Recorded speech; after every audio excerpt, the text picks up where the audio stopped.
nous avons simplement considéré qu'au-delà de l'identité, de la conception que l'on se fait de la culture, qui nous pose et nous distingue par rapport aux autres, mais également permet à notre société d'évoluer dans un monde des humains où les cultures cohabitent de façon harmonieuse, les expressions culturelles tout au moins, cohabitent de façon harmonieuse et en direction dans la perspective de développement de nos États.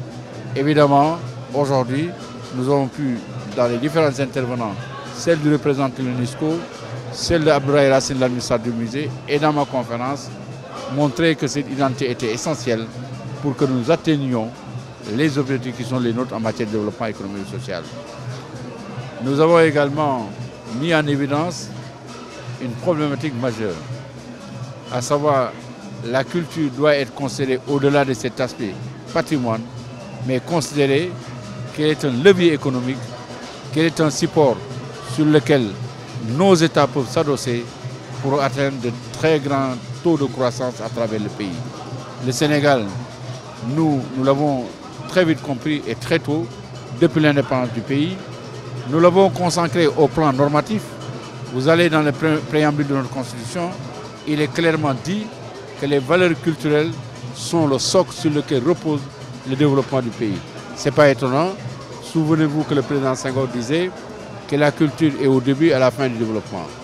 Nous avons également consacré dans des dispositifs politiques, notamment le PSE actuellement, dans son axe 2 et son axe 3.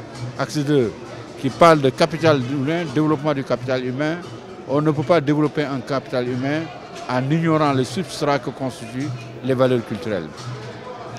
Également dans l'axe 3, qui parle effectivement du développement des industries créatives, notamment des industries créatives autour de la culture. Et nous l'avons également consacré dans des normes internationales. Je parle ici de la Convention de 2005, je parle également du traité de 2005, mais je parle également de l'agenda 2030. Donc voilà des normes qui permettent à la fois politiques et juridiques, qui permettent à nos États de pouvoir fonder le politique culturelle sur une vision claire et heureuse et porteuse de progrès.